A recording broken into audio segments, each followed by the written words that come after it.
Hey guys, welcome to part 4 of our series on revival. Man, a series on revival. I promise you, I never thought I'd be saying or doing that because I've always been someone that thinks, how do we teach on revival, especially if we're not doing revival? I mean, shouldn't revival just be done? But I disagree now. I disagree with my former self, with my younger self, and we do. We have to understand revival is just God showing up. And I guess the way that we would typically describe it and define it is God showing up in a big way, in an unusual way, in a way that's out of the ordinary that we've usually experienced, all right? And then hopefully it's not out of the ordinary anymore. He shows up and he stays, and that becomes the norm. Hopefully the revival becomes the norm. So anyway, it is absolutely worth it to talk about what attracts God. I mean, God is a relational being, as we see with so many characters in the Bible, really all of them. And one of my favorites is Moses, who's a friend of God and met with him face to face and disagreed with God, negotiated with God, almost kind of argued with God and won a couple of times.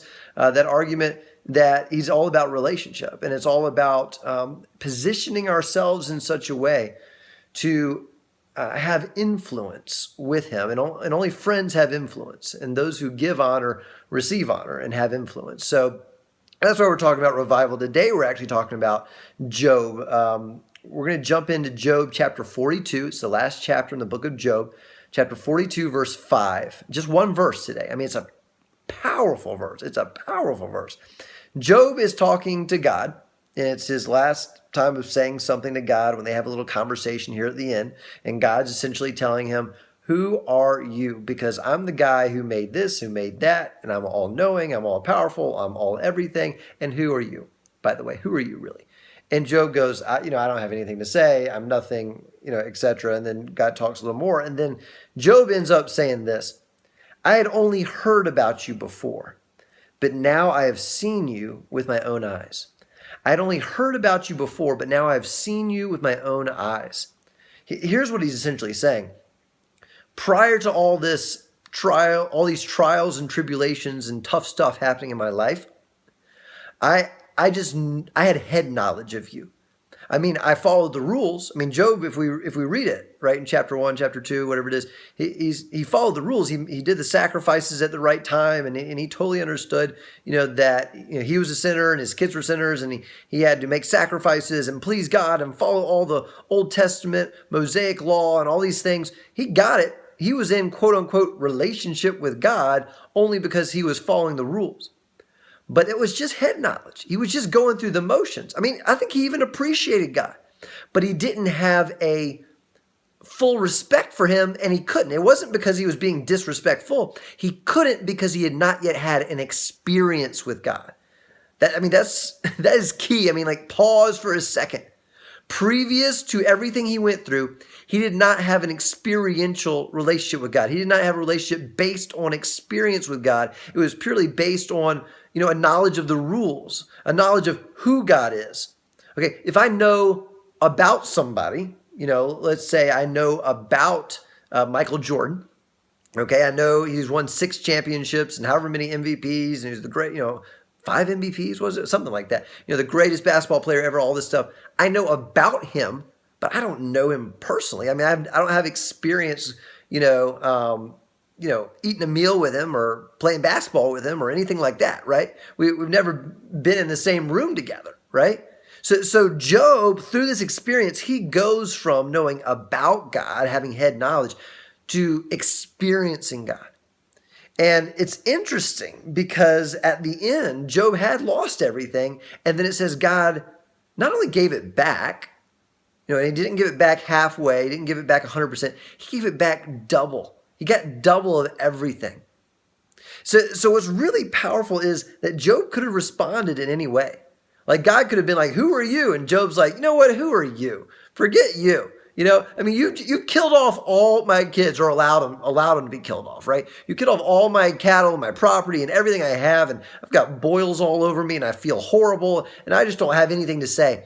But Job, and he could have had that response. A lot of us might have had that response, and I promise you, he would not have gotten blessed double at the end of this whole thing, right? Instead, he has a wake up moment. He goes, "Oh, whoa, this is the God I was serving. This is God." Like, I thought I had respect for him. I thought I honored him. I thought, but it was all outward. It was all just following the rules. Now I have an inward, real, like deep in my soul and my spirit, and the deepest part of my emotions and my feelings and everything. I get it. I get that God is huge and I am nothing. I get that God is everything and I am nothing. Never talk back to God. There's a part in the New Testament that says, we're the clay and he's the potter and he can make whatever he wants out of us, because we're not the creator. He is. And Job has this just aha moment, this realization, this cold water splash on his face while he's asleep, and he wakes up. He's literally awake, but I'm saying spiritually, he wakes up and he goes, "Whoa, I kind of thought I knew about you before, but now I've seen you with my own eyes. Now I've experienced you. Now I get it." Now, how does this all relate to revival?